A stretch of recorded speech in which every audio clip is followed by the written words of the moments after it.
Greetings everybody, welcome back to Malaysia. I'm Mr. Jegish. Today we are going to look at a topic in Science Form 2 and particularly 3.4, process of absorption and transportation of digested food and defecation.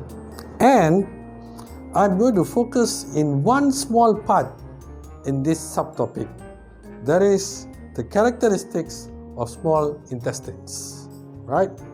We are going to focus at characteristics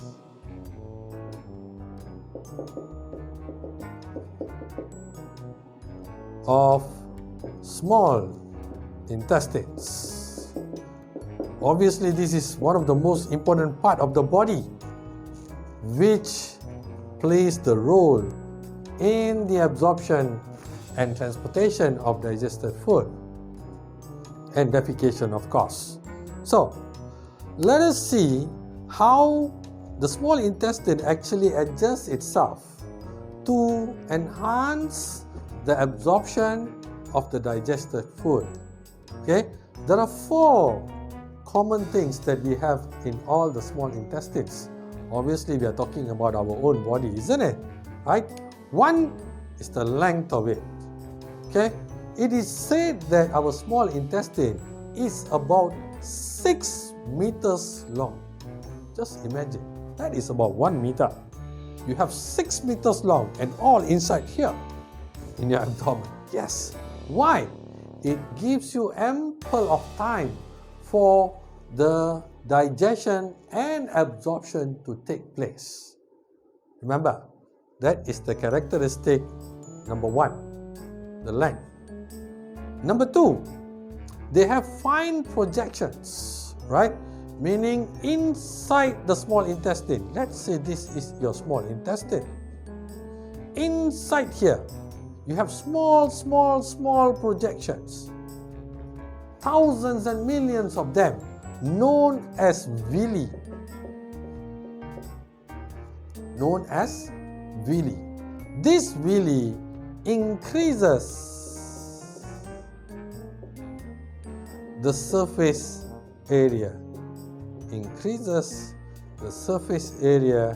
of the small intestine, allowing the digested food to be absorbed in a very optimum manner. Okay, that is characteristic number 2.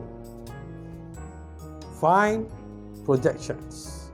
Characteristic number 3, fine networks of blood capillaries.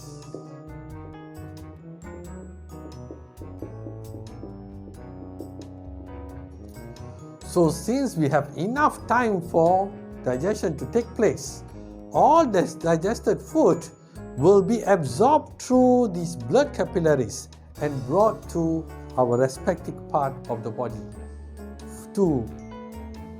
for the body parts to use the energy given.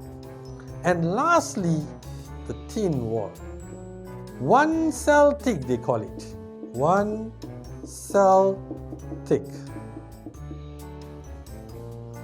Why? It enhances the absorption of digested food. So, as simple as that, my dear students. 4 characteristics of the small intestines. 1, long enough, length of 6 meter. 2, fine projections, allowing villi, or also known as villus. It's the same thing. Then, the fine networks of the blood capillaries for absorption of food back into the body. And lastly, the thin wall. Thank you. That's all for today. Signing off, Mr. Jegish.